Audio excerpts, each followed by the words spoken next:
ਸਤਿ ਸ਼੍ਰੀ ਅਕਾਲ ਜੀ। ਮੈਂ ਹਾਂ ਹਰਜੋਤ ਕੌਰ। ਤੁਸੀਂ ਵੇਖ ਰਹੇ ਹੋ ਪ੍ਰੋਗਰਾਮ ਖਬਰ ਪੜਤਾਲ। ਸਾਡੇ ਨਾਲ ਜੁੜੇ ਹੋਏ ਨੇ ਸੀਨੀਅਰ ਪੱਤਰਕਾਰ ਸੁਰਿੰਦਰ ਡੱਲਾ ਜੀ। ਬਹੁਤ ਬਹੁਤ ਸਵਾਗਤ ਹੈ ਡੱਲਾ ਜੀ। ਸਤਿ ਸ਼੍ਰੀ ਅਕਾਲ।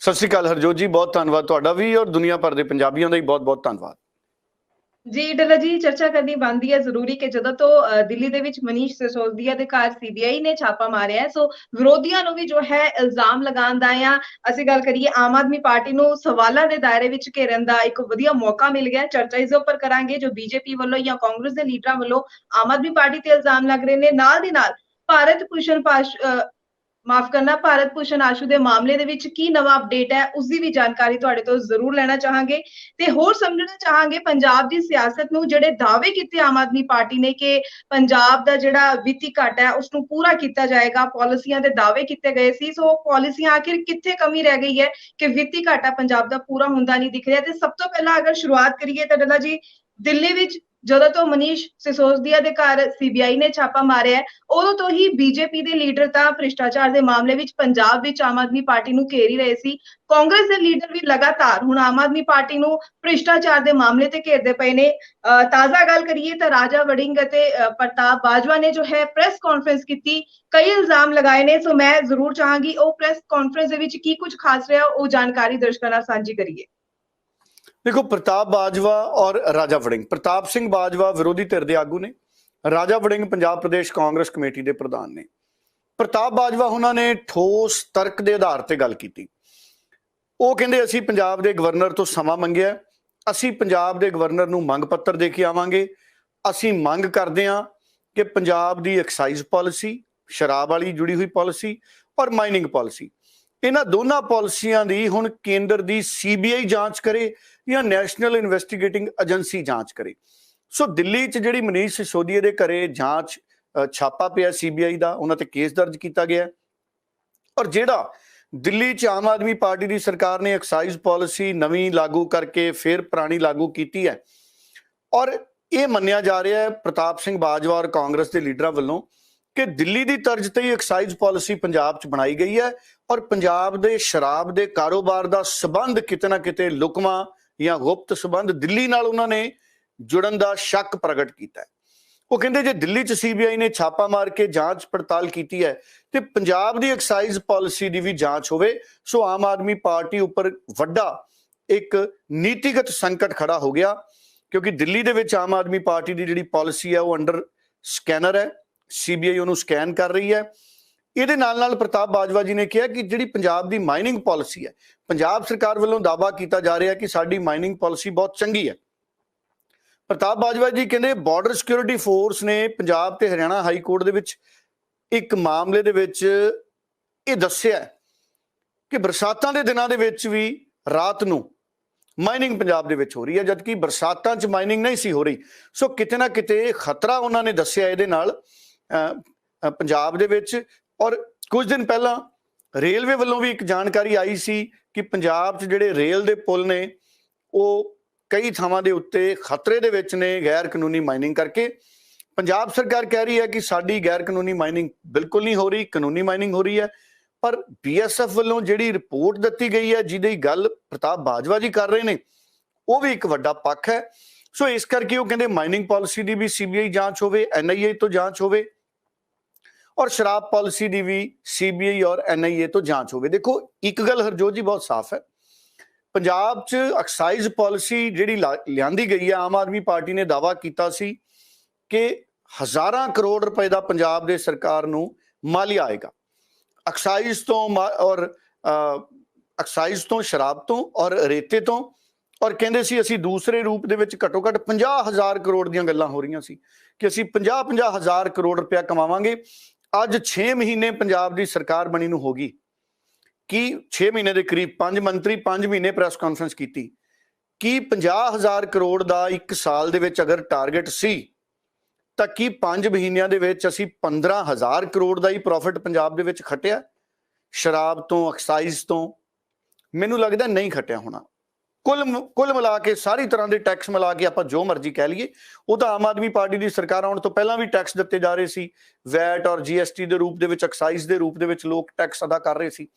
हुण मसला ये है कि प्रताप बाजवा जी और राजा वड़िंग जी अज प्रैस कॉन्फ्रेंस करते हैं, सुखजिंदर रंधावा उन्होंने नाल सी ਕਿ ਪੰਜਾਬ ਦੀ ਐਕਸਾਈਜ਼ ਪਾਲਿਸੀ ਦੀ ਸੀਬੀਆਈ ਦੀ ਜਾਂਚ ਹੋਵੇ। ਤੇ ਜਦੋਂ ਨਵਜੋਤ ਸਿੰਘ ਸਿੱਧੂ ਮੰਗ ਕਰਦਾ ਸੀ ਉਦੋਂ ਸੁਖਜਿੰਦਰ ਰੰਧਾਵਾ ਵੀ ਮੰਤਰੀ ਸੀ, ਰਾਜਾ ਵੜਿੰਗ ਵੀ ਮੰਤਰੀ ਸੀ, ਚੰਨੀ ਦੀ ਸਰਕਾਰ ਸੀ, ਪਹਿਲਾਂ ਕੈਪਟਨ ਦੀ ਸਰਕਾਰ ਸੀ, ਉਦੋਂ ਰਾਜਾ ਵੜਿੰਗ ਮੰਤਰੀ ਨਹੀਂ ਸੀ। ਉਦੋਂ ਨਵਜੋਤ ਸਿੰਘ ਸਿੱਧੂ ਵੀ ਇਹੀ ਮੰਗ ਕਰਦਾ ਸੀ ਵੀ ਪੰਜਾਬ ਦੀ ਸ਼ਰਾਬ ਪਾਲਿਸੀ ਦੀ ਜਾਂਚ ਕਰੋ, ਐਕਸਾਈਜ਼ ਪਾਲਿਸੀ ਦੀ ਜਾਂਚ ਕਰੋ। ਉਦੋਂ ਕਿਸੇ ਕਾਂਗਰਸੀ ਨੂੰ ਨਹੀਂ ਸੀ ਲੱਗਦਾ ਵੀ ਸੀਬੀਆਈ ਤੋਂ ਜਾਂਚ ਕਰਾ ਲਓ ਭਾਈ। ਕਈ ਕਾਂਗਰਸੀਆਂ ਦੀਆਂ ਲੱਤਾਂ ਭਾਰ ਨਹੀਂ ਸੀ ਚੱਲਦੀਆਂ, ਕਈ ਕਾਂਗਰਸੀਆਂ ਦੀਆਂ ਲੱਤਾਂ ਤਾਂ ਭਾਰ ਨਹੀਂ ਸੀ ਚੱਲਦੀਆਂ, ਵੱਡੇ ਵੱਡੇ ਕਾਂਗਰਸੀਆਂ ਦੀਆਂ ਵੀ, ਉਹ ਕੈਪਟਨ ਅਮਰਿੰਦਰ ਦੇ ਖਿਲਾਫ ਮੰਗ ਹੀ ਕਰ ਲੈਂਦੇ ਵੀ ਭਾਈ ਸੀਬੀਆਈ ਦੀ ਜਾਂਚ ਕਰਾ ਲਓ। ਸੋ ਇਸ ਕਰਕੇ ਕਿਉਂਕਿ ਬੀਜੇਪੀ ਨੇ ਛਾਪਾ ਮਾਰਿਆ, ਮਾਫ ਕਰਨਾ ਸੀਬੀਆਈ ਨੇ ਛਾਪਾ ਮਾਰਿਆ, ਬੀਜੇਪੀ ਦੀ ਕੇਂਦਰ 'ਚ ਸਰਕਾਰ ਹੈ, ਕਾਂਗਰਸੀਆਂ ਨੂੰ ਇਹ ਲੱਗਦਾ ਹੈ ਕਿ ਭਾਰਤੀ ਜਨਤਾ ਪਾਰਟੀ ਦੀ ਸਰਕਾਰ ਦੇ ਇਸ਼ਾਰੇ ਤੇ ਆਮ ਆਦਮੀ ਪਾਰਟੀ ਤੇ ਸੀਬੀਆਈ ਦੇ ਛਾਪੇ ਵੱਜ ਰਹੇ ਨੇ, ਇਸ ਕਰਕੇ ਅਸੀਂ ਵੀ ਦਲੇਰ ਹੋ ਕੇ ਸੀਬੀਆਈ ਜਾਂਚ ਦੀ ਮੰਗ ਕਰ ਲਈਏ। ਮੈਨੂੰ ਲੱਗਦਾ ਕਾਂਗਰਸ ਨੂੰ ਇਹ ਇੱਕ ਮੌਕਾ ਦਿਖਿਆ ਵਧੀਆ ਕਿ ਇਹ ਮੌਕਾ ਅਸੀਂ ਆਮ ਆਦਮੀ ਪਾਰਟੀ ਨੂੰ ਘੇਰ ਲਈਏ। ਕਿਉਂ? ਕਿਉਂਕਿ ਜੋ ਮਾਹੌਲ ਬਣਿਆ ਦੇਸ਼ ਦੇ ਵਿੱਚ, ਆਮ ਆਦਮੀ ਪਾਰਟੀ ਕਾਂਗਰਸ ਦੇ ਵੋਟ ਬੈਂਕ ਨੂੰ ਖਾ ਰਹੀ ਹੈ। ਪੰਜਾਬ 'ਚ ਕਾਂਗਰਸ ਦੇ ਵੋਟ ਬੈਂਕ ਨੂੰ ਵੱਡੇ ਪੱਧਰ ਤੇ ਆਮ ਆਦਮੀ ਪਾਰਟੀ ਆਪਣੇ ਨਾਲ ਲੈ ਗਈ, ਵੱਡੇ ਵੱਡੇ ਕਾਂਗਰਸੀ ਵਿਹਲੇ ਹੋ ਗਏ ਔਰ ਕਾਂਗਰਸ ਦੀ ਸਥਿਤੀ, ਕਾਂਗਰਸ ਦੀ ਸਰਕਾਰ ਦੀ ਇੰਨੀ ਕਮਜ਼ੋਰ ਸੀ ਕਿ ਮੁੱਦਿਆਂ ਦੀ ਲੜਾਈ ਲੜਨ ਵਾਲੇ ਨਵਜੋਤ ਸਿੰਘ ਸਿੱਧੂ ਵੀ ਕਾਂਗਰਸ 'ਚ ਹੋਣ ਕਰਕੇ ਹਾਰ ਗਏ। ਮੈਨੂੰ ਲੱਗਦਾ ਅਗਰ ਉਹ ਕਾਂਗਰਸ 'ਚ ਨਾ ਹੁੰਦੇ ਤੇ ਉਹਨਾਂ ਨੂੰ ਹਾਰ ਨਹੀਂ ਸੀ ਨਸੀਬ ਹੋਣੀ, ਕਿਉਂਕਿ ਉਹਨਾਂ ਨੇ ਲੜਾਈ ਜ਼ਰੂਰ ਲੜੀ ਪਰ ਕਾਂਗਰਸ 'ਚ ਰਹਿਣ ਦਾ ਮੈਨੂੰ ਲੱਗਦਾ ਉਹਨਾਂ ਨੂੰ ਕਿਤੇ ਨਾ ਕਿਤੇ ਖਮਿਆਜਾ ਭੁਗਤਣਾ ਪਿਆ ਹੋਣਾ ਹੈ। ਇਹ ਮੇਰੀ ਨਿੱਜੀ ਸੋਚ ਹੈ, ਬਾਕੀ ਸਾਰੇ ਆਜ਼ਾਦ ਹੈ, ਆਪਣੀ ਗੱਲ ਹਰ ਕਿਸੇ ਨੂੰ ਰੱਖਣ ਦਾ ਹੱਕ ਹੈ। ਹੁਣ ਹਰਜੋਤ ਜੀ, ਕਾਂਗਰਸ ਨੂੰ ਲੱਗਦਾ ਹੈ ਜਿਵੇਂ ਮੈਂ ਪਹਿਲਾਂ ਗੱਲ ਕੀਤੀ ਕਿ ਇਹ ਮੌਕਾ ਹੈ ਅਸੀਂ ਆਮ ਆਦਮੀ ਪਾਰਟੀ ਨੂੰ ਸਿਆਸੀ ਤੌਰ ਤੇ ਘੇਰ ਲਈਏ, ਇਸ ਕਰਕੇ ਇਹ ਮੰਗਾਂ ਨੇ ਜਿਹੜੀਆਂ ਹੋ ਰਹੀਆਂ ਨੇ। ਉਂਝ ਪ੍ਰਤਾਪ ਬਾਜਵਾ ਸਿਆਣੇ ਲੀਡਰ ਨੇ, ਤਰਕ ਤੇ ਗੱਲ ਕਰਦੇ ਨੇ, ਉਹਨਾਂ ਦੀ ਗੱਲ ਦੇ ਵਿੱਚ ਕਈ ਜਗ੍ਹਾ ਦੇ ਉੱਤੇ ਤੱਥ ਨੇ, ਪਰ ਬਹੁਤੇ ਕਾਂਗਰਸੀ ਜਿਹੜੇ ਕੈਪਟਨ ਦੇ ਰਾਜ ਦੇ ਵਿੱਚ, ਕਰਪਟ ਸ਼ਾਸਨ ਦੇ ਵਿੱਚ, ਵੱਡੇ ਪੱਧਰ ਤੇ ਮਾਫੀਆ ਰਾਜ ਦੇ ਵਿੱਚ ਚੁੱਪ ਕਰਕੇ ਸਰਕਾਰ 'ਚ ਆਰਾਮ ਨਾਲ ਚੱਲਦੇ ਰਹੇ।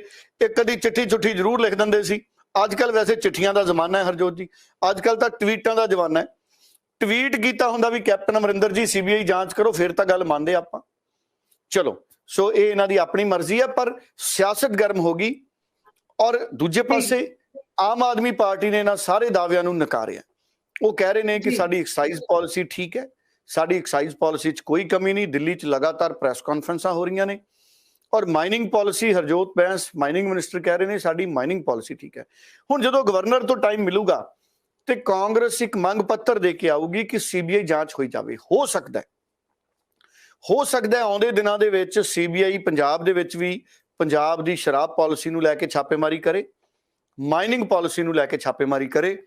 ਇਹਦੇ ਵਿੱਚ ਕੋਈ ਦੋ ਰਾਏ ਨਹੀਂ ਹੈ, ਕਿਉਂਕਿ ਅੱਜ ਕੱਲ ਜਿਹੜੀਆਂ ਸਿਆਸੀ ਪਾਰਟੀਆਂ ਨੇ, ਜਦੋਂ ਹੁਣ ਵੇਲਾ ਆਮ ਆਦਮੀ ਪਾਰਟੀ ਦਾ ਤੇ ਆਮ ਆਦਮੀ ਪਾਰਟੀ ਨੇ ਵੀ ਦੇਖੋ ਪੰਜਾਬ ਦੀ ਪੁਲਿਸ ਨੂੰ ਦਿੱਲੀ ਭੇਜਤਾ ਸੀ, ਪਤਾ ਨਹੀਂ ਭਗਵੰਤ ਮਾਨ ਉਹਨਾਂ ਤੋਂ ਪੁੱਛਿਆ ਜਾਂ ਨਹੀਂ ਪੁੱਛਿਆ। ਜੀ ਦਿੱਲੀ ਚਲੀ ਗਈ ਪੰਜਾਬ ਦੀ ਪੁਲਿਸ, ਪਰਚੇ ਦਰਜ ਕਰਤੇ, ਹੁਣ ਪੰਜਾਬ ਦੀ ਪੁਲਿਸ ਚੁੱਪ ਹੋ ਗਈ। ਮੈਂ ਇੱਕ ਗੱਲ ਤੋਂ ਬੜਾ ਹੈਰਾਨ ਹਾਂ, ਜਦੋਂ ਬੱਗੇ ਤੇ ਪਰਚਾ ਦਰਜ ਕੀਤਾ ਗਿਆ, ਬੀਬੀ ਅਲਕਾ ਲਾਂਬਾ ਤੇ ਪਰਚਾ ਦਰਜ ਕੀਤਾ ਗਿਆ, ਕੁਮਾਰ ਵਿਸ਼ਵਾਸ ਤੇ ਪਰਚਾ ਦਰਜ ਕੀਤਾ ਗਿਆ, ਉਦੋਂ ਆਮ ਆਦਮੀ ਪਾਰਟੀ ਵਾਲੇ ਬੜੀ ਕਾਹਲੀ 'ਚ ਲੱਗ ਰਹੇ ਸੀ, ਕਹਿੰਦੇ ਸੀ ਜੀ ਬਿਲਕੁਲ ਸਹੀ ਗੱਲ ਹੈ, ਤੇ ਹੁਣ ਚੁੱਪ ਜਿਹੀ ਹੋ ਗਏ। ਹੁਣ ਅਦਾਲਤਾਂ ਦੇ ਵਿੱਚ ਵੀ ਕੋਈ ਠੋਸ ਪੱਧਰ ਦੇ ਉੱਤੇ ਕੋਈ ਵੱਡੀ ਪੈਰਵਾਈ ਨਹੀਂ ਨਜ਼ਰ ਆਉਂਦੀ। ਇਸ ਕਰਕੇ ਮੈਨੂੰ ਲੱਗਦਾ ਆਮ ਆਦਮੀ ਪਾਰਟੀ ਨੇ ਉਦੋਂ ਕਾਹਲੀ ਕਰ ਲਈ। ਕਈ ਵਾਰੀ ਅਸੀਂ ਨੰਗੇ ਪੈਰੀ ਤੇਜ਼ ਭੱਜ ਲਈਏ ਤੇ ਪੈਰ 'ਚ ਕੰਡਾ ਲੱਗ ਜਾਂਦਾ ਜੇ ਤਜਰਬਾ ਨਾ ਹੋਵੇ ਤਾਂ। ਕਈ ਲੋਕਾਂ ਨੂੰ ਤਾਂ ਚਲੋ ਕੰਡਿਆਂ ਦੇ ਵੀ ਤੁਰਨ ਦੀ ਆਦਤ ਹੁੰਦੀ ਹੈ, ਪਰ ਆਮ ਆਦਮੀ ਪਾਰਟੀ ਨੂੰ ਲੱਗ ਨਹੀਂ ਰਿਹਾ ਕੰਡਿਆਂ ਤੇ ਤੁਰਨ ਦੀ ਆਦਤ ਹੈ। ਜੇ ਹੁੰਦੀ ਤੇ ਹੁਣ ਤੱਕ ਕਈ ਕਰਪਟ ਲੋਕ ਨੇ ਜਿਹੜੇ ਉਹ ਅੰਦਰ ਦੇ ਦੇਣੇ ਸੀ ਇਹਨਾਂ ਨੇ। ਬਿਲਕੁਲ, ਤੁਸੀਂ ਦੇਖੋ ਕਈ ਮਾਮਲਿਆਂ ਦੇ ਵਿੱਚ ਪੰਜਾਬ ਦੀ ਆਮ ਆਦਮੀ ਪਾਰਟੀ ਮੱਠੀ ਚੱਲ ਰਹੀ ਹੈ। ਕਿੰਨਾ ਵੱਡਾ ਸਜਾਈ ਘੁਟਾਲਾ ਸੀ, ਕਹਿੰਦੇ ਪੰਜਾਬ ਦੀ ਸਰਕਾਰ ਨੇ ਹਜੇ ਵੀ ਉਸ ਮਾਮਲੇ ਦੇ ਵਿੱਚ ਵਿਜੀਲੈਂਸ ਨੂੰ ਖੁੱਲਾ ਹੱਥ ਨਹੀਂ ਦਿੱਤਾ। ਸੋ ਇਸ ਤਰੀਕੇ ਦੇ ਜਿਹੜੇ ਇਲਜ਼ਾਮ ਲੱਗਦੇ ਨੇ। ਸਾਧੂ ਸਿੰਘ ਧਰਮਸੋਤ ਦੀ ਗ੍ਰਿਫਤਾਰੀ ਹੋ ਗਈ ਜੰਗਲਾਂ ਵਾਲੇ ਮਾਮਲੇ ਦੇ ਵਿੱਚ, ਹੁਣ ਉਹ ਮਾਮਲਾ ਫਿਰ ਠੰਡਾ ਜਿਹਾ ਹੋਇਆ ਲੱਗਦਾ। ਸੋ ਮੈਨੂੰ ਲੱਗਦਾ ਸੰਗਰੂਰ 'ਚ ਹਾਰਨ ਤੋਂ ਬਾਅਦ ਸ਼ਾਇਦ ਆਮ ਆਦਮੀ ਪਾਰਟੀ ਨੇ ਰਣਨੀਤੀ ਬਦਲੀ ਹੋਣੀ ਹੈ, ਪਰ ਜਿਹੜੇ ਦਿੱਲੀ 'ਚ ਸੀਬੀਆਈ ਦੇ ਛਾਪੇ ਵੱਜੇ ਨੇ ਉਹਦੇ ਨਾਲ ਪੰਜਾਬ 'ਚ ਵੀ ਆਮ ਆਦਮੀ ਪਾਰਟੀ ਦਾ ਜਿਹੜਾ ਸਿਆਸੀ ਰੁਤਬਾ ਸੀ ਉਹ ਕਮਜ਼ੋਰ ਹੋਇਆ। ਜਦੋਂ ਵੀ ਕਿਸੇ ਤੇ ਛਾਪਾ ਪੈਂਦਾ ਨਾ ਜੀ, ਸੱਚਾ ਹੋਵੇ ਝੂਠਾ ਹੋਵੇ, ਇੱਕ ਵਾਰੀ ਤਾਂ ਉਸ ਵਿਅਕਤੀ ਦੀ ਜਾਂ ਉਸ ਪਾਰਟੀ ਦੀ ਸਿਆਸੀ ਸਾਖ ਕਮਜ਼ੋਰ ਹੁੰਦੀ ਹੈ। ਪੰਜਾਬ 'ਚ ਆਮ ਆਦਮੀ ਪਾਰਟੀ ਦਾ ਗ੍ਰਾਫ ਡਿੱਗਿਆ। ਬਿਲਕੁਲ, ਬਿਲਕੁਲ ਸਹੀ ਗੱਲ ਤੁਸੀਂ ਕੀਤੀ ਹੈ ਡੱਲਾ ਜੀ। ਜੋ ਤੁਸੀਂ ਪਹਿਲਾਂ ਜ਼ਿਕਰ ਕਰ ਰਹੇ ਸੀ, ਐਕਸਾਈਜ਼ ਪਾਲਿਸੀ ਦੀ ਵੀ ਗੱਲ ਕਰ ਰਹੇ ਸੀ, ਮਾਈਨਿੰਗ ਪਾਲਿਸੀ ਦੀ ਗੱਲ ਕੀਤੀ, ਤੁਸੀਂ ਜ਼ਿਕਰ ਨਵਜੋਤ ਸਿੰਘ ਸਿੱਧੂ ਦਾ ਵੀ ਕੀਤਾ। ਅਗਰ ਇਹਨਾਂ ਸਭ ਗੱਲਾਂ ਨੂੰ ਮਿਲਾ ਕੇ ਗੱਲ ਕਰੀਏ ਤਾਂ ਆਮ ਆਦਮੀ ਪਾਰਟੀ ਨੇ ਵੀ ਸਰਕਾਰ ਬਣਨ ਤੋਂ ਪਹਿਲਾਂ ਕਿਹਾ ਸੀ ਕਿ ਅਸੀਂ ਵੀ ਆਪਣੀ ਪਾਲਿਸੀਆਂ ਅਜਿਹੀ ਬਣਾਈਆਂ ਨੇ ਕਿ ਜਿਸ ਦੇ ਨਾਲ ਪੰਜਾਬ ਦਾ ਵਿੱਤੀ ਘਾਟਾ ਜਲਦੀ ਪੂਰਾ ਹੋਏਗਾ, ਪਰ ਅਜਿਹਾ ਕੁਝ ਹਲੇ ਫਿਲਹਾਲ ਪੂਰਾ ਹੁੰਦਾ ਨਜ਼ਰ ਨਹੀਂ ਆ ਰਿਹਾ। ਕਈ ਗੱਲਾਂ ਉਹਨਾਂ ਨੇ ਕਹੀਆਂ ਚੋਣਾਂ ਤੋਂ ਪਹਿਲਾਂ, ਜੋ ਹਲੇ ਤੱਕ ਵੀ ਉਸਦੇ ਨੇੜੇ ਤੇੜੇ ਆਮ ਆਦਮੀ ਪਾਰਟੀ ਦੀ ਸਰਕਾਰ ਨਜ਼ਰ ਨਹੀਂ ਆ ਰਹੀ ਹੈ। ਡੱਲਾ ਜੀ, ਇੱਥੇ ਖਾਸ ਤੌਰ ਤੇ ਜਾਣਨਾ ਚਾਹਾਂਗੇ ਕਿ ਪਾਲਿਸੀਆਂ ਜੋ ਨੇ ਨਵਜੋਤ ਸਿੱਧੂ ਨੇ ਵੀ ਤਿਆਰ ਕੀਤੀਆਂ ਸੀ, ਤੇ ਕੀ ਫਰਕ ਅਸੀਂ ਸਮਝ ਸਕਦੇ ਹਾਂ ਨਵਜੋਤ ਸਿੰਘ ਸਿੱਧੂ ਨੇ ਜਿਹੜੀਆਂ ਪਾਲਿਸੀ ਤਿਆਰ ਕੀਤੀਆਂ ਸੀ ਜੋ ਆਮ ਆਦਮੀ ਪਾਰਟੀ ਨੇ ਪਾਲਿਸੀ ਤਿਆਰ ਕੀਤੀਆਂ, ਕੀ ਫਰਕ, ਕਿੱਥੇ ਕੁ ਫਰਕ ਦਿਖਦਾ ਹੈ? ਦੇਖੋ, ਜਦੋਂ ਨਵਜੋਤ ਸਿੰਘ ਸਿੱਧੂ ਨੇ ਬੋਤਲ ਤੇ ਚਿੱਪ ਦੀ ਗੱਲ ਕੀਤੀ ਨਾ, ਕਈ ਲੀਡਰਾਂ ਨੇ ਸਿਆਸੀ ਹਾਸੇ ਪਾਏ ਤੇ ਕਹਿੰਦੇ ਸੀ ਨਵਜੋਤ ਸਿੰਘ ਸਿੱਧੂ ਕਿਹੋ ਜਿਹੀਆਂ ਗੱਲਾਂ ਕਰਦਾ ਹੈ, ਬੋਤਲ ਤੇ ਚਿੱਪ ਦੀ ਗੱਲ ਕਰਦਾ। ਤੁਸੀਂ ਦੇਖੋ, ਮੈਨੂੰ ਪਤਾ ਲੱਗਿਆ ਮੇਰੇ ਕੋਈ ਦੋਸਤ ਸੀ, ਉਹ ਬਾਹਰਲੇ ਮੁਲਕ 'ਚ ਚਲੇ ਗਏ, ਸਿੰਗਾਪੁਰ। ਮੇਰੀ ਟੈਲੀਫੋਨ ਤੇ ਗੱਲ ਹੋਈ, ਉਹ ਕਹਿੰਦੇ ਇੱਥੇ ਸਬਜ਼ੀ ਵੀ ਜਦੋਂ ਅਸੀਂ ਲੈਨੇ ਆ ਨਾ ਜੀ, ਉੱਥੇ ਇੱਕ ਮੂਲੀ ਕਿਸੇ ਨੇ ਖਰੀਦਣੀ ਹੋਵੇ, ਕਿਸੇ ਨੇ ਕੋਈ ਇੱਕ ਤਰਬੂਜ ਪਪੀਤਾ ਖਰੀਦਣਾ ਹੋਵੇ, ਇੱਕ ਇੱਕ ਫਰੂਟ ਦਾ ਉੱਥੇ ਮੁੱਲ ਹੈ। ਸਾਡੇ ਤਾਂ ਕਿਲੋਆਂ 'ਚ ਚੱਲਦਾ ਨਾ ਜੀ ਕੰਮ। ਸਾਡੇ ਕੇਲੇ ਵਗੈਰਾ ਦਰਜਨਾਂ 'ਚ ਲਿਆ ਕਰਦੇ ਸੀ, ਉਹ ਵੀ ਹੁਣ ਜਿਹੜੇ ਸਾਡੀਆਂ ਮਲਟੀਨੈਸ਼ਨਲ ਕੰਪਨੀਆਂ ਦੇ ਸਟੋਰ ਆ ਗਏ, ਉੱਥੇ ਕੇਲੇ ਵੀ ਕਿਲੋਆਂ 'ਚ ਵਿਕਣ ਲੱਗ ਗਏ। ਹੁਣ ਜਦੋਂ ਨਵਜੋਤ ਸਿੰਘ ਸਿੱਧੂ ਨੇ ਚਿੱਪ ਦੀ ਗੱਲ ਕੀਤੀ ਬੋਤਲ ਤੇ ਕਈ ਲੋਕਾਂ ਨੂੰ ਲੱਗਿਆ ਵੀ ਨਵਜੋਤ ਸਿੰਘ ਸਿੱਧੂ ਨੇ ਹਵਾ 'ਚ ਗੱਲ ਕੀਤੀ ਹੈ। ਹੁਣ ਤੁਸੀਂ ਦੇਖੋ, ਜਿਹੜੀ ਪਾਲਿਸੀ ਹੁਣ ਸ਼ਰਾਬ ਹੈ, ਸ਼ਰਾਬ ਬੋਤਲ 'ਚ ਹੈ, ਬੋਤਲ ਕਦੀ ਨੱਚਦੀ ਹੈ? ਜਦੋਂ ਸ਼ਰਾਬ ਬੋਤਲ 'ਚੋਂ ਨਿਕਲ ਕੇ ਕਿਸੇ ਦੇ ਸਰੀਰ 'ਚ ਜਾਂਦੀ ਹੈ, ਫਿਰ ਉਹ ਬੰਦਾ ਹੀ ਨੱਚਦਾ। ਜਿਹੜੀ ਨੀਤੀ ਹੈ, ਨੀਤੀ ਜਦੋਂ ਲਾਗੂ ਹੁੰਦੀ ਉਦੋਂ ਉਹਦਾ ਅਸਰ ਪਤਾ ਲੱਗਦਾ ਹੈ। ਹੁਣ ਪਹਿਲਾਂ ਦਿੱਲੀ ਦੇ ਵਿੱਚ ਸ਼ਰਾਬ ਸਰਕਾਰੀ ਤੌਰ ਤੇ ਵਿਕਦੀ ਸੀ, ਆਮ ਆਦਮੀ ਪਾਰਟੀ ਨੇ ਆ ਕੇ ਉਹ ਪਾਲਿਸੀ ਬਦਲ ਲਈ, ਤੇ ਨਵਜੋਤ ਸਿੰਘ ਸਿੱਧੂ ਉਹੀ ਕਹਿ ਰਿਹਾ ਸੀ, ਕਹਿੰਦਾ ਸੀ ਪੰਜਾਬ 'ਚ ਤਾਂ ਪਹਿਲਾਂ ਹੀ ਸ਼ਰਾਬ ਮਾਫੀਆ ਕੰਮ ਕਰੀ ਜਾਂਦਾ, ਕੈਪਟਨ ਦੇ ਰਾਜ 'ਚ ਵੀ ਸੀ ਸ਼ਰਾਬ ਮਾਫੀਆ। ਆ ਕਿੰਨੇ ਲੋਕ ਨਕਲੀ ਸ਼ਰਾਬ ਪੀ ਕੇ ਗੁਰਦਾਸਪੁਰ ਦੁਨੀਆ ਤੋਂ ਚਲੇ ਗਏ ਸੀ, ਬਟਾਲੇ ਵਾਲੇ ਪਾਸੇ। ਤੇ ਕੈਪਟਨ ਅਮਰਿੰਦਰ ਦੇ ਰਾਜ 'ਚ ਐਕਸਾਈਜ਼ ਦਾ ਵੀ ਲਾਸ ਹੋਇਆ, ਰੈਵਨਿਊ ਦਾ ਵੀ ਲਾਸ ਹੋਇਆ ਕਾਫੀ, ਉਹ ਤੋਂ ਪੁਰਾਣੇ ਵਰਿਆਂ ਦੇ ਮੁਕਾਬਲੇ। ਤੇ ਤੁਸੀਂ ਸ਼ਰਾਬ ਮਾਫੀਆ ਦਾ ਹਾਲ ਦੇਖ ਲਓ। ਕੋਵਿਡ ਦੇ ਦਿਨਾਂ 'ਚ ਲੋਕਾਂ ਦੀਆਂ ਅਰਥੀਆਂ ਜਲ ਰਹੀਆਂ ਸੀ, ਤੇ ਠੇਕਿਆਂ ਤੇ ਲੜੀਆਂ ਜਲ ਰਹੀਆਂ ਸੀ। ਲੋਕਾਂ ਦੇ ਕਾਰੋਬਾਰ ਬੰਦ ਹੋ ਗਏ ਸੀ, ਠੇਕੇ ਤੇ ਰੌਸ਼ਨੀਆਂ ਵੱਧ ਗਈਆਂ ਸੀ। ਸ਼ਰਾਬ ਦੇ ਠੇਕੇ ਨਹੀਂ ਬੰਦ ਹੋਏ। ਸ਼ਾਇਦ ਜ਼ਰੂਰੀ ਵਸਤੂ ਹੋਵੇ ਕੋਈ ਸ਼ਰਾਬ ਦਾ ਠੇਕਾ, ਵੀ ਭਾਈ ਇਹ ਤੋਂ ਬਿਨਾਂ ਰਾਤ ਨਹੀਂ ਨਿਕਲਣੀ ਲੋਕਾਂ ਦੀ।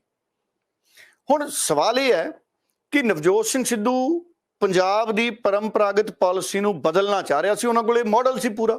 ਨਵਜੋਤ ਸਿੰਘ ਸਿੱਧੂ ਦੀ ਸ਼ਰਾਬ ਦੀ ਪਾਲਿਸੀ ਮੈਂ ਆਪ ਦੇਖੀ ਆ, ਸੁਣੀ ਆ ਬੜੇ ਵਿਸਥਾਰ 'ਚ। ਪੰਜਾਬ ਮਾਡਲ 'ਚ ਵੀ ਉਹਦਾ ਵਿਸਥਾਰ ਸੀ ਕਾਫੀ। ਉਹ ਪੰਜਾਬ 'ਚ ਸ਼ਰਾਬ ਦੇ ਕਾਰੋਬਾਰ ਨੂੰ ਸਰਕਾਰੀ ਹੱਥਾਂ 'ਚ ਲੈ ਕੇ ਆਉਣਾ ਚਾਹੁੰਦੇ ਸੀ। ਸਰਕਾਰੀ ਕਾਰਪੋਰੇਸ਼ਨ ਬਣਾ ਕੇ ਸ਼ਰਾਬ ਦਾ ਕੰਮ ਸਰਕਾਰੀ ਤੌਰ ਤੇ ਕੀਤਾ ਜਾਂਦਾ। ਉਹਦੇ ਨਾਲ ਰੁਜ਼ਗਾਰ ਬਣਨਾ ਸੀ, ਟੈਕਸ ਦੀ ਚੋਰੀ ਰੁਕਣੀ ਸੀ, ਗੈਰ ਕਾਨੂੰਨੀ ਸ਼ਰਾਬ ਰੁਕਣੀ ਸੀ, ਤੇ ਸ਼ਰਾਬ ਸਸਤੀ ਵੀ ਹੋਣੀ ਸੀ, ਤੇ ਸ਼ਰਾਬ ਦੀ ਤਰ੍ਹਾਂ ਵੇਚੀ ਜਾਣੀ ਸੀ। ਸ਼ਰਾਬ ਲੋਲੀਪੌਪ ਦੀ ਤਰ੍ਹਾਂ ਨਹੀਂ ਸੀ ਵੇਚੀ ਜਾਣੀ, ਵੀ ਜਿਹਦਾ ਜੀ ਕਰੇ ਇੱਕ ਨਾਲ ਇੱਕ ਫ੍ਰੀ। ਚਲੋ ਪੰਜਾਬ 'ਚ ਤਾਂ ਇੱਕ ਨਾਲ ਇੱਕ ਫ੍ਰੀ ਨਹੀਂ ਹੈ, ਪਰ ਦਿੱਲੀ 'ਚ ਇੱਕ ਨਾਲ ਇੱਕ ਫ੍ਰੀ ਸ਼ਰਾਬ ਹੋ ਗਈ ਸੀ ਬੋਤਲ। ਮੈਂ ਬੜਾ ਹੈਰਾਨ ਹੋਇਆ। ਸੋ ਇਸ ਕਰਕੇ ਨਵਜੋਤ ਸਿੰਘ ਸਿੱਧੂ ਕੋਲੇ ਇੱਕ ਪਾਲਿਸੀ ਦਾ ਵਿਜ਼ਨ ਸੀ ਕਿ ਅਸੀਂ ਕਿਵੇਂ ਹਜ਼ਾਰਾਂ ਲੋਕਾਂ ਨੂੰ ਨੌਕਰੀਆਂ ਦੇਣੀਆਂ ਨੇ। ਆਰਗੇਨਾਈਜ਼ਡ ਸੈਕਟਰ ਬਣਾਉਣ ਦੀ ਲੋੜ ਸੀ। ਦੇਖੋ, ਜਿਹੜੇ ਪ੍ਰਾਈਵੇਟ ਠੇਕੇਦਾਰ ਨੇ ਨਾ ਜੀ, ਸ਼ਰਾਬ ਦੇ ਕਾਰੋਬਾਰ 'ਚ ਵੀ ਜਿਹੜੇ ਲੋਕ ਲੱਗੇ ਨੇ, ਉਹਨਾਂ ਦੀਆਂ ਤਨਖਾਹਾਂ ਕਿੰਨੀਆਂ ਥੋੜੀਆਂ ਤਨਖਾਹਾਂ ਨੇ। ਜਿੰਨਾ ਉਹਨਾਂ ਦੀ ਤਨਖਾਹ ਦਾ ਹੱਕ ਬਣਦਾ ਉਨੀ ਤਾਂ ਮਿਲਦੀ ਨਹੀਂ। ਡਿਊਟੀ ਦੇ ਟਾਈਮ ਹੈ ਨਹੀਂ। ਸਵੇਰੇ ਠੇਕੇ ਦਾ ਸ਼ਟਰ ਵੀ ਚੱਕਣਾ ਤੇ ਰਾਤ ਨੂੰ ਠੇਕੇ ਦਾ ਸ਼ਟਰ ਵੀ ਬੰਦ ਕਰਨਾ, ਤੇ ਫਿਰ ਅੱਧੀ ਰਾਤ ਨੂੰ ਠੇਕੇ ਦੇ ਸ਼ਟਰ ਦੇ ਵਿਚਾਲੇ ਇੱਕ ਛੋਟਾ ਜਿਹਾ ਮੋਹਰਾ ਹੁੰਦਾ, ਉਹ ਖੋਲ ਕੇ ਬੋਤਲ ਵੀ ਬਾਹਰ ਕੱਢ ਕੇ ਦੇਣੀ। ਇਹ ਵੀ ਉਹਨਾਂ ਦੀ ਡਿਊਟੀ 'ਚ ਸ਼ੁਮਾਰ ਕਰ ਦਿੱਤਾ ਗਿਆ, ਜਦਕਿ ਕਈ ਚੀਜ਼ਾਂ ਗੈਰ ਕਾਨੂੰਨੀ ਨੇ। ਸਰਕਾਰੀ ਪਾਲਿਸੀ 'ਚ ਇੱਕ ਸ਼ਿਫਟ ਤੇ ਕੰਮ ਹੋਣਾ ਸੀ, ਜਿਵੇਂ ਬਾਕੀ ਸਰਕਾਰੀ ਮੁਲਾਜ਼ਮ ਕੰਮ ਕਰਦੇ ਨੇ। ਸ਼ਰਾਬ ਦੇ ਠੇਕੇ ਜੇ 11 ਵਜੇ ਤੱਕ ਖੁੱਲ੍ਹਣੇ ਨੇ ਤੇ 2 ਸ਼ਿਫਟਾਂ 'ਚ ਕੰਮ ਹੋਣਾ ਸੀ। 2 ਸ਼ਿਫਟਾਂ 'ਚ ਮੁਲਾਜ਼ਮ ਕੰਮ ਕਰਦੇ, ਔਰ ਸਰਕਾਰੀ ਮੁਲਾਜ਼ਮ ਜਾਂ ਕੰਟਰੈਕਟ ਦੇ ਮੁਲਾਜ਼ਮ ਵੀ ਅਗਰ ਉਹ ਬਣ ਕੇ ਕੰਮ ਕਰਦੇ ਤੇ ਉਹਨਾਂ ਨੂੰ ਸਰਕਾਰੀ ਸਹੂਲਤਾਂ ਮਿਲਣੀਆਂ ਸੀ। ਆਰਗੇਨਾਈਜ਼ਡ ਸੈਕਟਰ ਦੇ ਤੌਰ ਤੇ ਪੰਜਾਬ ਦੇ ਸ਼ਰਾਬ ਕਾਰੋਬਾਰ ਨੂੰ ਨਵਜੋਤ ਸਿੰਘ ਸਿੱਧੂ ਚਲਾਉਣਾ ਚਾਹੁੰਦੇ ਸੀ। ਕਈ ਸੂਬਿਆਂ ਦੇ ਮਾਡਲ ਉਹਨਾਂ ਨੇ ਵਿਜ਼ਿਟ ਕੀਤੇ, ਔਰ ਅੱਜ ਵੀ ਸਥਿਤੀ ਉੱਥੇ ਆ। ਦੇਖੋ, ਪੰਜਾਬ ਦੇ ਲੋਕ ਅੱਜ ਸੋਚ ਰਹੇ ਹੋਣਗੇ ਭਾਵੇਂ ਨਵਜੋਤ ਸਿੰਘ ਸਿੱਧੂ ਜੇਲ੍ਹ 'ਚ ਹੈ, ਕੀ ਅਸੀਂ ਸਾਡੀਆਂ ਨਵੀਆਂ ਸਰਕਾਰਾਂ ਨੇ ਸ਼ਰਾਬ ਤੋਂ ਪੈਸਾ ਕਮਾ ਕੇ ਦੇਤਾ ਸਾਡੇ ਪੰਜਾਬ ਨੂੰ? ਜਾਂ ਤਾਂ ਹੋਵੇ ਨਾ 20-25 ਹਜ਼ਾਰ ਰੁਪਇਆ 20-25 ਹਜ਼ਾਰ ਕਰੋੜ ਕਮਾ ਕੇ ਪ੍ਰੈਸ ਕਾਨਫਰੰਸ ਕਰਦੇ ਹੋਣ ਵੀ ਆਹ ਦੇਖੋ ਜੀ 25 ਹਜ਼ਾਰ ਕਰੋੜ ਅਸੀਂ ਕਮਾਤਾ, ਕਿੱਥੇ ਆ ਨਵਜੋਤ ਸਿੰਘ ਸਿੱਧੂ? ਫਿਰ ਤਾਂ ਅਸੀਂ ਕਹੀਏ ਵੀ ਭਾਈ ਨਵਜੋਤ ਸਿੰਘ ਸਿੱਧੂ ਜੇਲ੍ਹ 'ਚ ਹੈ। ਹੁਣ ਤਾਂ ਅਸੀਂ ਇਹ ਕਵਾਂਗੇ ਵੀ ਨਵਜੋਤ ਸਿੰਘ ਸਿੱਧੂ ਅੱਜ ਵੀ ਲੋਕਾਂ ਦੇ ਦਿਮਾਗ 'ਚ ਹੈ, ਉਹ ਉਡੀਕੀ ਜਾਂਦੇ ਨੇ ਵੀ ਭਾਈ ਇਹਨਾਂ ਨਾਲੋਂ ਤਾਂ ਤੂੰ ਹੀ ਠੀਕ ਸੀ। ਸੋ ਇੱਕ ਪਾਲਿਸੀ ਵਿਜ਼ਨ ਨਾਲ ਹੋਣੀ ਚਾਹੀਦੀ ਹੈ। ਹਰ ਦੇਖੋ ਬਹੁਤ ਦੁਨੀਆ 'ਚ ਜਿਹੇ ਲੋਕ ਨੇ ਜਿਹੜੇ ਬਹੁਤ ਘੱਟ ਪੜ੍ਹੇ ਲਿਖੇ ਨੇ, ਪਰ ਉਹ ਦੂਸਰੇ ਲੋਕਾਂ ਨੂੰ ਵੀ ਰੁਜ਼ਗਾਰ ਦਿੰਦੇ ਨੇ। ਸੋ ਵਿਅਕਤੀ ਉਹ ਚਾਹੀਦਾ ਜਿਹਦੇ ਕੋਲੇ ਦਿਮਾਗ ਹੋਵੇ, ਹੁਨਰ ਹੋਵੇ ਔਰ ਚੀਜ਼ਾਂ ਨੂੰ ਲਾਗੂ ਕਰਨ ਦੀ ਸਮਰੱਥਾ ਹੋਵੇ। ਇਸੇ ਤਰ੍ਹਾਂ ਮਾਈਨਿੰਗ ਦੀ ਪਾਲਿਸੀ ਸੀ ਨਵਜੋਤ ਸਿੰਘ ਸਿੱਧੂ ਕੋਲੇ, ਟੋਲ ਪਾਲਿਸੀ ਸੀ ਮਾਈਨਿੰਗ ਵਾਲੀ, ਮੈਂ ਤੁਹਾਨੂੰ ਅੱਗੇ ਦੱਸਿਆ ਸੀ। ਗੈਰ ਕਾਨੂੰਨੀ ਮਾਈਨਿੰਗ ਦਾ ਸਵਾਲ ਹੀ ਨਹੀਂ ਪੈਦਾ ਹੁੰਦਾ। ਤੁਸੀਂ ਗੱਡੀ ਟੋਲ 'ਚ ਬਿਨਾਂ ਪੈਸੇ ਦਿੱਤੇ ਕੱਢ ਕੇ ਦਿਖਾ ਦਿਓ। ਪੰਜਾਬ 'ਚ 1 ਕਿਲੋਮੀਟਰ ਗੱਡੀ ਬਿਨਾਂ ਟੋਲ ਦਿੱਤੇ ਰੇਤੇ ਵਾਲੀ ਨਿਕਲ ਨਹੀਂ ਸੀ ਸਕਦੀ, ਉਹ ਫੜੀ ਜਾਣੀ ਸੀ ਜੇ ਗੈਰ ਕਾਨੂੰਨੀ ਹੁੰਦੀ। ਸੋ ਇਸ ਕਰਕੇ ਨਵਜੋਤ ਸਿੰਘ ਸਿੱਧੂ ਦੀਆਂ ਪਾਲਿਸੀਆਂ ਅੱਜ ਵੀ ਪੰਜਾਬ ਨੂੰ ਲੋੜੀਂਦੀਆਂ ਨੇ। जी जी जी बिल्कुल सही किया क्योंकि इस समय दी जरूरत है कि पॉलिसियां इस तरीके नाल काम करन के पंजाब दा बीती घाटा जो है जल्दी तो जल्दी पूरा हो सके। सो उम्मीद करदे हां कि कोई कोशिशां रंग लैके आणगियां ते पंजाब दा बीती घाटा जिहड़ा जल्दी पूरा हो सकेगा। सो अगली खबर वल वधिए डल्ला जी तां गल करदे हां जिहड़े पंजाब दे साबका फूड एंड सिविल सप्लाई मंत्री भारत भूषण आशू दे उपर जो कानूनी कार्रवाई नूं लैके जो मामला चल रहा है, सो उसदे उपर ताज़ा की अपडेट है? नाल दी नाल जो हुण राजा वड़िंग ने भी इस मामले ਨੂੰ ਬਹੁਤ ਜ਼ਿਆਦਾ ਹਾਈਲਾਈਟ ਕੀਤਾ ਹੈ, ਉਹਦੇ ਉੱਪਰ ਉਹਨਾਂ ਨੇ ਗੱਲ ਵੀ ਕੀਤੀ ਹੈ, ਉਸ ਦੇ ਬਾਰੇ ਵੀ ਜਾਣਨਾ ਚਾਹਾਂਗੇ ਰਾਜਾ ਵੜਿੰਗ ਨੇ ਕੀ ਕਿਹਾ ਇਸ ਪੂਰੇ ਮਾਮਲੇ ਤੇ। ਭਾਰਤ ਭੂਸ਼ਣ ਆਸ਼ੂ ਹੁਣਾਂ ਤੇ ਕੇਸ ਦਰਜ ਹੋਣ ਦੀ ਹਜੇ ਤੱਕ ਵੀ ਕੋਈ ਅਫੀਸ਼ੀਅਲ ਇਨਫੋਰਮੇਸ਼ਨ ਨਹੀਂ ਹੈ। ਪਤਾ ਨਹੀਂ ਉਹਨਾਂ ਦੇ FIR ਦਰਜ ਹੋਈ ਹੈ ਜਾਂ ਨਹੀਂ ਹੋਈ ਹੈ। ਦੇਖੋ ਕਈ ਅਖਬਾਰਾਂ ਤਾਂ ਬਹੁਤ ਸਾਰੀਆਂ ਕਹਿੰਦੀਆਂ ਨੇ ਕਿ FIR ਦਰਜ ਹੋਈ ਹੈ। ਜੇ ਮੈਂ ਉਹਨਾਂ ਅਖਬਾਰਾਂ ਦੀ ਗੱਲ ਮੰਨਾਂ ਤੇ ਮੈਂ ਵੀ ਮੰਨਦਾ ਕਿ FIR ਦਰਜ ਹੋਈ ਹੈ, ਪਰ ऑफिशियल अनाउंसमेंट कोई नहीं हुई। अगर उन्होंने FIR दर्ज हुई है तो विजिलेंस ब्यूरो उन्होंने सार्वजनिक क्यों नहीं कर रहा? कि किसी FIR दे विच उन्हों दा नाम पाया गया, ये भी गल बाहर नहीं आ रही। पर कांग्रेस के लीडरां ने जिहड़ी प्रैस कॉन्फ्रेंस की, कई साबका मंत्री भी सी, इस गल तो कांग्रेस के लीडर चिंतित ने कि भारत भूषण आशू विजिलेंस ब्यूरो के घेरे च आ गए ने। उन्होंने दे जिहड़े PA ने उन्होंने बारे कहा जा रहा है मीनू पंकज मल्होत्रा, उन्होंने ते भी केस दर्ज करता। एक ठेकेदार सी तेलू राम जी, उन्होंने ते भी केस दर्ज करता। कहते तेलू राम जी हाई कमांड के 1-2 लीडरां दे नेड़े हो गए सी कांग्रेस समय। एक लीडर कैप्टन अमरिंदर दे बहुत नेड़े सी, तेलू राम जी कहते उहदे भी बहुत नेड़े सी। ते कहते तेलू राम जी ने विजिलेंस ब्यूरो कोले इहो जे खुलासे करते, या तेलू राम जी की गिरफ्तारी तो बाद विजिलेंस ब्यूरो नूं इस तरह की लीड मिल गई। कहते गल सिर्फ एक अद्धे मंत्री तक नहीं, कहते गल कांग्रेस च उपर तक जानी है। हुण कांग्रेस च उपर तक गल कित्थे तक जानी है तो वक्त ही दसू भी वो उपर की चंडीगढ़ जाके खत्म हो जाता है, या अंबाले तक उपर जाऊगा, या दिल्ली तक उपर है, या वो राजस्थान वाले पासे किते यूपी जापी वाले पासे भी जाऊगा उपर। सो कांग्रेस के कई लीडर जिहड़े दूर दूर बैठे पंजाब के बाहर भी, वो भी सवेरे शाम चिंतित ने, ते टैलीफोना ते एक दूजे नाल गलबात करके एक दूजे की हौसला अफजाई कर रहे ने भी घबराओ ना, आपां खड़े हां सारे, भी आपां इकट्ठे हां, चलो अदालतां च जाणगे, वो भी कानूनी मदद लैणगे। पर हजे तक भारत भूषण आशू के उपर FIR होने की पुष्टि नहीं हुई है। सो मैनूं ये पता नहीं कि केस उन्हां ते हुण दर्ज होया या नहीं होया, पर अखबार कई कहंदे ने भी केस दर्ज होया। हुण वो गल अखबारां दी रह गई, असीं ओनूं ओन नहीं करते। हुण सवाल ये है हरजोत जी कि इस मामले दे विच राजा वड़िंग जी ने भी प्रैस कॉन्फ्रेंस सवाल खड़े करते। वो कहंदे जे कोई स्कूटरां दे नंबर दे आया टेंडर दे विच, कोई अपनी कार दा दे आया, मोटरसाइकिल दा दे आया, की कागज मंत्री चैक करूगा? एक तरीके नाल टेंडर घोटाले च देखो, एक तां गल मैं मनदा मंडियां च कई तरह के घोटाले होए, टेंडर भी होए, टेंडरां च घोटाले होए ने, ढोआ ढुआई च होए ने, लिफ्टिंग दे होए ने। मैं तां आप खबरां लाइयां ने कई वारी। हुण राजा वड़िंग उन्हां दी गल सुन के मैं हैरान बड़ा होया। राजा वड़िंग जी सियाणे ने, विच विच मैं कई वारी देखदा अंग्रेजी भी बोलदे ने। हुण सवाल यह है ਅੰਗਰੇਜ਼ ਬੋਲਣ ਦਾ ਮਤਲਬ ਹੈ ਕਿ ਉਹਨਾਂ ਦਾ ਪੜ੍ਹਾਈ ਦਾ ਪੱਧਰ ਉੱਚਾ ਹੋਣਾ। ਹੁਣ ਸਵਾਲ ਹਰਜੋਤ ਜੀ ਇਹ ਹੈ, ਰਾਜਾ ਵੜਿੰਗ ਜੀ ਕਹਿੰਦੇ ਵੀ ਕੀ ਇਹ ਮੰਤਰੀ ਦਾ ਕੰਮ ਹੁੰਦਾ ਕਾਗਜ਼ ਚੈੱਕ ਕਰੋ? ਮੈਂ ਬੜਾ ਹੈਰਾਨ ਹੋਇਆ। ਮੈਂ ਉਹਨਾਂ ਦੀ ਗੱਲ ਮੰਨ ਲੈਣਾ ਵੀ ਕਾਗਜ਼ ਚੈੱਕ ਕਰਨਾ ਮੰਤਰੀ ਦਾ ਕੰਮ ਨਹੀਂ ਹੈ, ਪਰ ਰਾਜਾ ਵੜਿੰਗ ਜੀ ਇਸ ਗੱਲ ਦਾ ਜਵਾਬ ਦੇ ਦਿਓ ਕਿ ਜਦੋਂ ਕੋਈ ਮੰਤਰੀ ਬਣ ਜਾਂਦਾ ਹੈ ਤੇ ਉਹ ਕੰਨ ਤਾਂ ਨਹੀਂ ਬੰਦ ਕਰ ਲੈਂਦਾ। ਭਾਰਤ ਭੂਸ਼ਣ ਆਸ਼ੂ ਜੀ ਅੱਗੇ ਕਿੰਨੀ ਵਾਰੀ ਮੰਗ ਪੱਤਰ ਗਏ, ਕਿੰਨੇ ਲੋਕਾਂ ਨੇ ਅਖਬਾਰਾਂ 'ਚ ਖਬਰਾਂ ਲਾਈਆਂ, ਪ੍ਰੈਸ ਕਾਨਫਰੰਸਾਂ ਹੋਈਆਂ ਕਿ ਟਰਾਂਸਪੋਰਟ ਦੇ ਮਾਮਲੇ 'ਚ ਘੁਟਾਲੇ ਹੋ ਰਹੇ ਨੇ। ਕੈਪਟਨ ਅਮਰਿੰਦਰ ਅੱਗੇ ਸਵਾਲ ਗਏ, ਮੈਂ ਵੀਡੀਓ ਰਿਪੋਰਟਾਂ ਪੇਸ਼ ਕੀਤੀਆਂ ਹਰਜੋਤ ਜੀ, ਠੇਕੇਦਾਰਾਂ ਨੇ ਮੈਨੂੰ ਆਪ ਬਿਆਨ ਦਿੱਤੇ, ਮੈਂ ਟੀਵੀ ਚੈਨਲਾਂ ਤੇ ਦਿਖਾਏ ਕਿ ਮੰਡੀਆਂ ਦੇ ਟੈਂਡਰਾਂ 'ਚ ਘੁਟਾਲਿਆਂ ਦੇ ਇਲਜ਼ਾਮ ਲੱਗ ਰਹੇ ਨੇ। ਉਦੋਂ ਰਾਜਾ ਵੜਿੰਗ ਜੀ ਚੁੱਪ ਸੀ। ਉਦੋਂ ਰਾਜਾ ਵੜਿੰਗ ਜੀ ਨੇ ਕਿਉਂ ਨਹੀਂ ਸਮਝਾਇਆ ਭਾਰਤ ਭੂਸ਼ਣ ਆਸ਼ੂ ਜੀ ਨੂੰ ਕਿ ਮੀਡੀਆ 'ਚ ਇੰਨਾ ਰੌਲਾ ਪੈ ਰਿਹਾ ਵੀ ਟੈਂਡਰਾਂ 'ਚ ਕੋਈ ਗੜਬੜੀ ਹੈ, ਜਾਂਚ ਦੇ ਹੁਕਮ ਤਾਂ ਦੇ ਸਕਦੇ ਸੀ ਮੰਤਰੀ ਜੀ। ਉਹ ਠੀਕ ਹੈ, ਰਾਜਾ ਵੜਿੰਗ ਦੀ ਗੱਲ ਮੰਨ ਲੈਂਦੇ ਆ ਕਿ ਮੰਤਰੀ ਕਾਗਜ਼ ਨਹੀਂ ਚੈੱਕ ਕਰਦਾ, ਪਰ ਮੰਤਰੀ ਕਿਸੇ ਦੀ ਜੇ ਗੱਲ ਹੀ ਨਹੀਂ ਸੁਣੂਗਾ ਤੇ ਫਿਰ ਗੱਡੀ ਕਿਵੇਂ ਚੱਲੂਗੀ? ਜੇ ਪੈਂਚਰ ਲਵਾਓਗੇ ਹੀ ਨਹੀਂ ਤੇ ਚੰਡੀਗੜ੍ਹੋਂ ਕਿਵੇਂ ਪਹੁੰਚੋਗੇ ਹਲਕੇ 'ਚ? ਸੋ ਇਸ ਕਰਕੇ ਭਾਰਤ ਭੂਸ਼ਣ ਆਸ਼ੂ ਉਹਨਾਂ ਦੀ ਗਲਤੀ ਇਹ ਹੈ ਕਿ ਜੇ ਉਹ ਮੰਤਰੀ ਸੀ ਤੇ ਉਹਨਾਂ ਨੇ ਇਹਨਾਂ ਕਰਪਟ ਲੋਕਾਂ ਦੇ ਖਿਲਾਫ ਕਾਰਵਾਈ ਕਿਉਂ ਨਹੀਂ ਕੀਤੀ?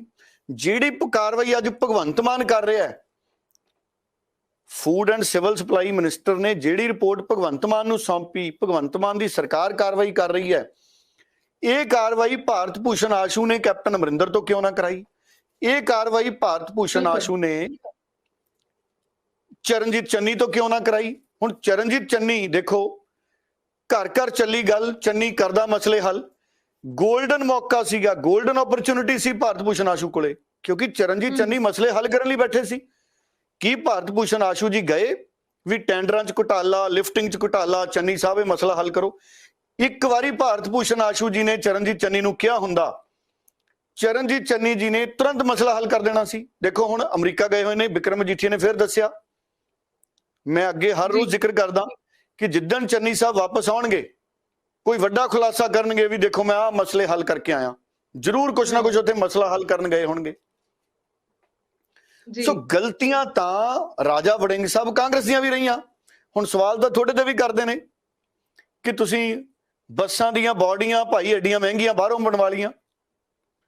ਮੇਰੇ ਵਰਗੇ ਨੇ ਕਮੀਜ਼ ਵੀ ਲੈਣੀ ਹੁੰਦੀ ਹੈ ਨਾ ਜੀ ਹਰਜੋਤ ਜੀ, ਮੈਂ 2 ਘੰਟੇ ਬਾਜ਼ਾਰ 'ਚ ਘੁੰਮਦਾ ਰਹਿਣਾ ਵੀ ਭਾਈ ਕੋ 50 ਰੁਪਏ ਸਸਤੀ ਦੇ ਦਿਓ, ਮਿਲ ਜਾਂਦੀ ਹੈ ਜਦੋਂ ਬਾਜ਼ਾਰ 'ਚ ਬੰਦਾ ਜਾਂਦਾ। ਸੋ ਗੱਲ ਇਹ ਹੈ ਵੀ ਆਪਾਂ ਪੰਜਾਬ ਦੇ ਖਜ਼ਾਨੇ 'ਚੋਂ ਬੱਸਾਂ ਦੀ ਬਾਡੀ ਐਡੀ ਮਹਿੰਗੀ ਬਣਵਾ ਲਈ ਤੇ ਪੰਜਾਬ ਦੇ ਕਾਰੋਬਾਰੀ ਉਹ ਦੁਨੀਆ ਜਹਾਨ ਦੀਆਂ ਬੱਸਾਂ ਬਣਾਉਂਦੇ ਨੇ। ਆ ਤੁਸੀਂ ਦੇਖੋ, ਆ ਜਦੋਂ ਦਾ ਇਹ ਸਿੱਧੂ ਮੂਸੇ ਵਾਲਾ ਦੁਨੀਆ ਤੋਂ ਗਿਆ, ਆ ਬੁਲਟ ਪ੍ਰੂਫ ਕਾਰਾਂ ਬਣਾਉਂਦੇ ਨੇ ਪੰਜਾਬ 'ਚ, ਜਿਹੜੇ ਉਹਨਾਂ ਕੋਲੇ ਆਰਡਰ ਕਿੱਡੇ ਆਈ ਜਾਂਦੇ ਨੇ। ਤੇ ਬੱਸਾਂ ਦੀਆਂ ਬਾਡੀਆਂ ਲਾਉਣ ਵਾਲੇ ਪੰਜਾਬ 'ਚ ਬਹੁਤ ਜ਼ਿਆਦਾ ਨੇ।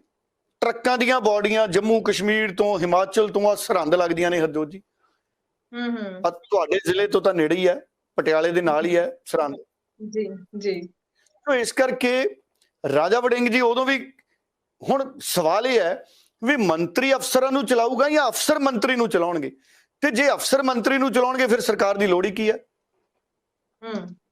बिल्कुल।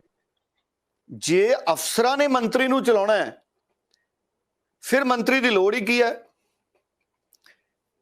असल च सरकार क्यों चुनी जाती है? ताकि अफसरशाही ते निगरानी भी रहे, अफसरशाही जिहड़ियां पॉलिसियां बनावे, सरकार लोकां दी चुनी हुई सरकार लोकां दे नुमाइंदे उहदी परख करन, एक सहमति बने, समूहिक तौर ते लोकां दी मंजूरी है।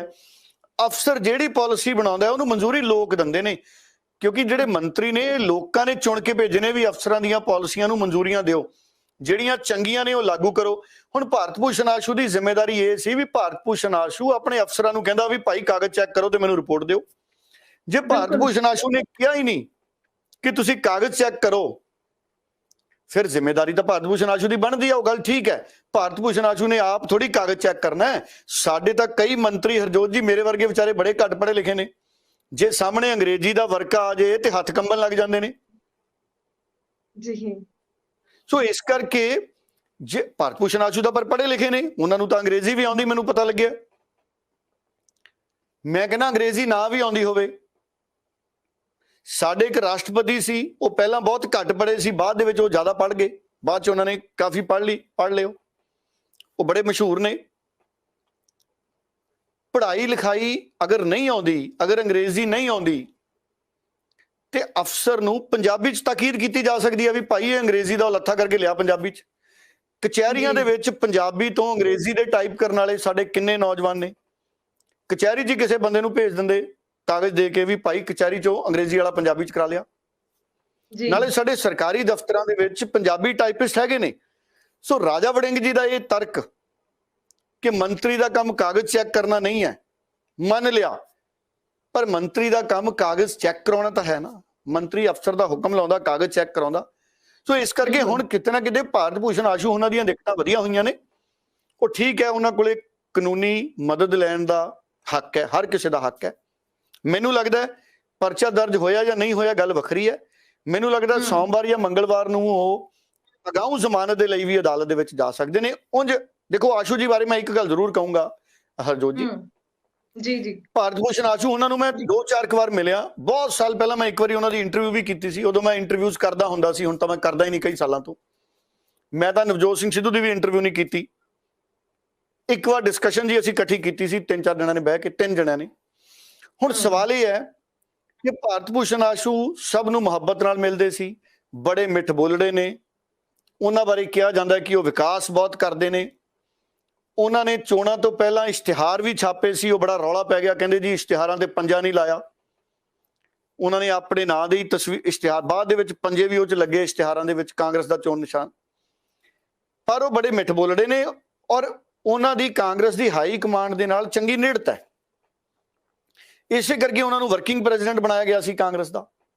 ਜੀ ਹੁਣ ਉਹ ਕਾਂਗਰਸ ਦੇ ਵਰਕਿੰਗ ਪ੍ਰੈਜ਼ੀਡੈਂਟ ਨੇ, ਕਾਂਗਰਸ ਨੂੰ ਮਜ਼ਬੂਤ ਕਰਨ ਲਈ ਉਹ ਦਿਨ ਰਾਤ ਮਿਹਨਤ ਕਰ ਰਹੇ ਨੇ। ਸੋ ਮੈਨੂੰ ਲੱਗਦਾ ਹੈ ਆਉਂਦੇ ਦਿਨਾਂ 'ਚ ਉਹ ਅਦਾਲਤ 'ਚ ਜਾ ਸਕਦੇ ਨੇ, ਅਦਾਲਤ ਤੋਂ ਕੋਈ ਦਰਖਾਸਤ ਕਰ ਸਕਦੇ ਨੇ।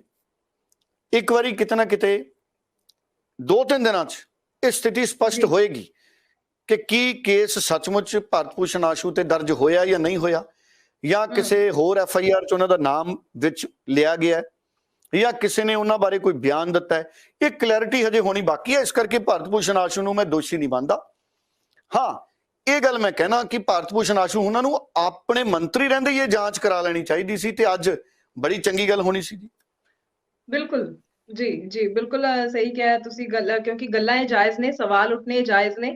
ਹਰੇਕ ਦੇ ਮਨ ਵਿੱਚ ਜੋ ਹੈ ਸਵਾਲ ਜ਼ਰੂਰ ਆਉਂਦੇ ਨੇ। ਸੋ ਦੇਖਦੇ ਹਾਂ ਆਉਣ ਵਾਲੇ ਸਮੇਂ ਵਿੱਚ ਕੀ ਕਾਰਵਾਈ ਹੁੰਦੀ ਹੈ, ਜੋ ਵੀ ਅਪਡੇਟ ਹੋਏਗਾ ਅਸੀਂ ਉਹ ਵੀ ਦਰਸ਼ਕਾਂ ਨਾਲ ਸਾਂਝਾ ਜ਼ਰੂਰ ਕਰਾਂਗੇ। ਕਿ ਛੋਟਾ ਜਿਹਾ ਅਪਡੇਟ ਡੱਲਾ ਜੀ ਇਸ ਗੱਲ ਤੇ ਕਰਾਂਗੇ, ਜੋ ਖਬਰ ਆਪਾਂ ਸ਼ੁਰੂ ਵਿੱਚ ਲਈ ਸੀਗੀ ਮਨੀਸ਼ ਸਿਸੋਦੀਆ ਨੂੰ ਲੈ ਕੇ, ਜੋ CBI ਦੀ ਜਾਂਚ ਹੋਈ ਹੈ ਜਾਂ CBI ਵੱਲੋਂ ਜੋ ਛਾਪਾ ਹੋਇਆ, ਉਸ ਤੋਂ ਬਾਅਦ ਜਿਹੜੇ ਦਿੱਲੀ ਦੀ ਸਿਆਸਤ ਨੂੰ ਅਗਰ ਸਮਝਣ ਦੀ ਕੋਸ਼ਿਸ਼ ਕਰੀਏ ਤਾਂ BJP ਵੱਲੋਂ ਹੁਣ ਲਗਾਤਾਰ ਜੋ ਹੈ ਆਮ ਆਦਮੀ ਪਾਰਟੀ ਦੇ ਉੱਪਰ ਸਿਆਸੀ ਅਟੈਕ ਕੀਤਾ ਜਾ ਰਿਹਾ ਹੈ। ਉਧਰ ਆਮ ਆਦਮੀ ਪਾਰਟੀ ਵੀ ਪਿੱਛੇ ਨਹੀਂ ਹਟ ਰਹੀ ਹੈ, ਉਹ ਵੀ BJP ਦੇ ਉੱਪਰ ਲਗਾਤਾਰ ਜੋ ਹੈ ਸਿਆਸੀ ਅਟੈਕ ਕਰ ਰਹੀ ਹੈ। ਜਿਹੜੀ ਦਿੱਲੀ ਦੀ ਹੁਣ ਇਹ ਸਿਆਸਤ ਚੱਲ ਰਹੀ ਹੈ, ਉਸ ਨੂੰ ਕਿਸ ਤਰੀਕੇ ਨਾਲ ਦੇਖਦੇ ਹੋ? ਦੇਖੋ, ਆਮ ਆਦਮੀ ਪਾਰਟੀ ਕਹਿ ਰਹੀ ਹੈ ਕਿ ਭਾਰਤੀ ਜਨਤਾ ਪਾਰਟੀ ਆਮ ਆਦਮੀ ਪਾਰਟੀ ਦੀ ਪ੍ਰਸਿੱਧੀ ਤੋਂ, ਚੜ੍ਹਾਈ ਤੋਂ ਡਰ ਗਈ ਤੇ ਜਾਣਬੁੱਝ ਕੇ ਛਾਪੇ ਮਾਰੇ ਜਾ ਰਹੇ ਨੇ। ਮਨੀਸ਼ ਸਿਸੋਦੀਆ ਉਹਨਾਂ ਨੇ ਕੱਲ ਪ੍ਰੈਸ ਕਾਨਫਰੰਸ ਕੀਤੀ, ਉਹ ਕਹਿੰਦੇ ਕਿ 3-4 ਦਿਨਾਂ 'ਚ ਮੈਨੂੰ ਗ੍ਰਿਫਤਾਰ ਵੀ ਕਰ ਸਕਦੇ ਨੇ। ਦੇਖੋ, ਪਹਿਲਾਂ ਸਤਿੰਦਰ ਜੈਨ ਗ੍ਰਿਫਤਾਰ ਹੋ ਗਏ, ਕਿੰਨਾ ਸਮਾਂ ਹੋ ਗਿਆ, ਉਹਨਾਂ ਦੇ ਸਿਹਤ ਮੰਤਰੀ ਸੀ, ਉਹ ਗ੍ਰਿਫਤਾਰ ਹੋ ਗਏ। ਜੇ ਮਨੀਸ਼ ਸਿਸੋਦੀਆ ਵੀ ਗ੍ਰਿਫਤਾਰ ਹੋ ਗਏ ਤੇ ਕੇਜਰੀਵਾਲ ਇਕੱਲੇ ਰਹਿ ਜਾਣਗੇ। ਹਾਲਾਂਕਿ ਹੋਰ ਲੋਕ ਹੈਗੇ ਨੇ ਆਮ ਆਦਮੀ ਪਾਰਟੀ 'ਚ ਬਹੁਤ ਜ਼ਿਆਦਾ, ਭਗਵੰਤ ਮਾਨ ਹੈਗੇ ਨੇ, ਹਜੇ ਬਹੁਤ ਸਾਰੇ ਲੋਕ ਨੇ, ਪਰ BJP ਕਹਿ ਰਹੀ ਹੈ ਕਿ ਪਾਲਿਸੀ ਗਲਤ ਸੀ। ਉਹ ਕਹਿੰਦੇ ਚੀਫ ਸੈਕਟਰੀ ਨੇ ਰਿਪੋਰਟ ਦਿੱਤੀ ਸੀ ਲੈਫਟੀਨੈਂਟ ਗਵਰਨਰ ਨੂੰ, ਔਰ ਲੈਫਟੀਨੈਂਟ ਗਵਰਨਰ ਨੇ ਸਿਫਾਰਿਸ਼ ਕੀਤੀ CBI ਨੂੰ, ਔਰ CBI ਜਾਂਚ ਕਰ ਰਹੀ ਹੈ। ਔਰ ਇਹ ਵੀ ਚਰਚਾਵਾਂ ਨੇ ਕਿ CBI ਤੋਂ ਬਾਅਦ ED ਵੀ ਇਸ ਮਾਮਲੇ 'ਚ ਦਖਲ ਦੇ ਸਕਦੀ ਹੈ। ਸੋ ਸਿਆਸਤ ਗਰਮ ਹੈ। ਆਮ ਆਦਮੀ ਪਾਰਟੀ ਦੇ ਸੌਰਭ ਭਾਰਦਵਾਜ ਨੇ ਪ੍ਰੈਸ ਕਾਨਫਰੰਸ ਕੀਤੀ, ਉਹ ਕਹਿੰਦੇ ਅਨੁਰਾਗ ਠਾਕਰ ਨੇ ਕੱਲ ਪ੍ਰੈਸ ਕਾਨਫਰੰਸ ਕੀਤੀ। ਅਨੁਰਾਗ ਠਾਕਰ ਕਹਿੰਦੇ BJP ਕਾਂਗਰਸ ਗਲਤ ਹੈ, ਮਾਫ ਕਰਨਾ, ਅਨੁਰਾਗ ਠਾਕਰ ਕਹਿੰਦੇ ਆਮ ਆਦਮੀ ਪਾਰਟੀ ਗਲਤ ਹੈ, ਉਹਨਾਂ ਦੀ ਪਾਲਿਸੀ ਗਲਤ ਹੈ, ਇਸ ਕਰਕੇ CBI ਦਾ ਛਾਪਾ ਵੱਜਿਆ। ਜਿਹੜੇ ਵਿਧੂੜੀ ਸਾਹਿਬ ਨੇ ਉਹ ਓਪੋਜੀਸ਼ਨ ਦੇ ਵਿੱਚ ਨੇ, ਵਿਧਾਇਕ ਵੀ ਨੇ ਓਪੋਜੀਸ਼ਨ ਦੇ, BJP ਦੇ ਆਗੂ ਨੇ, MLA ਨੇ। ਉਹ ਕਹਿੰਦੇ 2021 ਦੇ ਮਾਸਟਰ ਪਲਾਨ ਦੇ ਮੁਤਾਬਕ ਕਈ ਅਜਿਹੇ ਇਲਾਕੇ ਸੀ ਦਿੱਲੀ ਦੇ ਜਿੱਥੇ ਸ਼ਰਾਬ ਦੇ ਠੇਕੇ ਨਹੀਂ ਸੀ ਖੁੱਲ ਸਕਦੇ, ਦੁਕਾਨਾਂ ਨਹੀਂ ਸੀ ਖੁੱਲ ਸਕਦੀਆਂ ਸ਼ਰਾਬ ਦੀਆਂ। ਕਹਿੰਦੇ ਆਮ ਆਦਮੀ ਪਾਰਟੀ ਨੇ ਉੱਥੇ ਵੀ ਸ਼ਰਾਬ ਦੀਆਂ ਦੁਕਾਨਾਂ ਖੋਲ੍ਹਤੀਆਂ। ਉਹ ਕਹਿੰਦੇ ਪਾਲਿਸੀ ਗਲਤ ਸੀ, ਸਰਕਾਰ ਦੇ ਖਜ਼ਾਨੇ ਨੂੰ ਚੂਨਾ ਲੱਗਿਆ। ਆਮ ਆਦਮੀ ਪਾਰਟੀ ਵਾਲੇ ਕਹਿੰਦੇ ਪਾਲਿਸੀ ਬਿਲਕੁਲ ਠੀਕ ਸੀ, ਸਾਡੇ ਨਾਲ ਧੱਕਾ ਹੋ ਰਿਹਾ। ਹੁਣ ਇਹ ਅਦਾਲਤ ਤੈਅ ਕਰੂਗੀ ਕਿਹਦੇ ਨਾਲ ਧੱਕਾ ਹੋ ਰਿਹਾ, ਕੀ ਬੀਜੇਪੀ ਧੱਕਾ ਕਰ ਰਹੀ ਹੈ, ਕੀ ਆਮ ਆਦਮੀ ਪਾਰਟੀ ਧੱਕਾ ਕਰ ਰਹੀ ਹੈ, ਕੀ ਆਮ ਆਦਮੀ ਪਾਰਟੀ ਨਾਲ ਧੱਕਾ ਹੋ ਰਿਹਾ ਹੈ, ਇਹ ਹੁਣ ਅਦਾਲਤ ਤੈਅ ਕਰੂਗੀ। जी, जी बिल्कुल सही कहा डल्ला जी, क्योंकि हरेक पार्टी जो है अपने आप ਨੂੰ ਹਮੇਸ਼ਾ ਸਹੀ ਸਾਬਤ ਕਰਨ ਦੀ ਕੋਸ਼ਿਸ਼ ਕਰਦੀ ਹੈ, ਤੇ ਜਿਹੜੀਆਂ ਵਿਰੋਧੀ ਧਿਰਾਂ ਹੁੰਦੀਆਂ ਨੇ ਉਹ ਹਮੇਸ਼ਾ ਹੀ ਜਿਹੜੀ ਸੱਤਾ ਦੇ ਵਿੱਚ ਜਿਹੜੀ ਪਾਰਟੀ ਹੁੰਦੀ ਹੈ, ਜਿਹਦੀ ਸਰਕਾਰ ਹੁੰਦੀ ਹੈ, ਉਹਨੂੰ ਨਿਸ਼ਾਨੇ ਤੇ ਜ਼ਰੂਰ ਲੈਂਦੀ ਹੈ। ਸੋ ਜਿਹੜੀ ਧਿਰ ਸੱਤਾ ਦੇ ਵਿੱਚ ਹੁੰਦੀ ਹੈ ਉਹਦਾ ਫਰਜ਼ ਵੀ ਜ਼ਰੂਰ ਬਣ ਜਾਂਦਾ ਹੈ ਕਿ ਕੁਝ ਅਜਿਹੀਆਂ ਪਾਲਿਸੀਆਂ ਬਣਾਈਆਂ ਜਾਣ ਜਿਸ ਦੇ ਨਾਲ ਜੋ ਹੈ ਵਿੱਤੀ ਘਾਟੇ ਪੂਰੇ ਹੋਣ, ਜੋ ਆਮ ਲੋਕ ਨੇ ਉਹਨਾਂ ਨੂੰ ਫਾਇਦਾ ਵੱਧ ਤੋਂ ਵੱਧ ਜ਼ਰੂਰ ਪਹੁੰਚਦਾ ਹੋਵੇ। ਸੋ ਡੱਲਾ ਜੀ ਤੁਹਾਡਾ ਬਹੁਤ-ਬਹੁਤ ਧੰਨਵਾਦ ਕਿ ਤੁਸੀਂ ਇਹਨਾਂ ਸਾਰੀਆਂ ਖਬਰਾਂ ਦੇ ਉੱਪਰ ਚਰਚਾ ਕੀਤੀ, ਖਬਰਾਂ ਦੀ ਪੜਤਾਲ ਕਰਕੇ ਪੂਰੀ ਜਾਣਕਾਰੀ ਜੋ ਹੈ ਦਰਸ਼ਕਾਂ ਨਾਲ ਸਾਂਝੀ ਕੀਤੀ ਹੈ। ਦਰਸ਼ਕਾਂ ਦਾ ਵੀ ਧੰਨਵਾਦ, ਹਮੇਸ਼ਾ ਪ੍ਰੋਗਰਾਮ ਦੇ ਨਾਲ ਜੁੜਦੇ ਨੇ, ਆਪਣੇ ਸੁਝਾਅ ਵੀ ਸਾਡੇ ਨਾਲ ਕਮੈਂਟਸ ਦੇ ਜ਼ਰੀਏ ਸਾਂਝੇ ਕਰਦੇ ਨੇ। ਤਾਂ ਇਸ ਦੇ ਨਾਲ ਹੀ ਹੁਣ ਮੈਨੂੰ ਯਾਨੀ ਕਿ ਹਰਜੋਤ ਕੌਰ ਨੂੰ ਵੀ ਦਿਓ ਜੀ ਇਜਾਜ਼ਤ। ਧੰਨਵਾਦ। ਬਹੁਤ ਧੰਨਵਾਦ।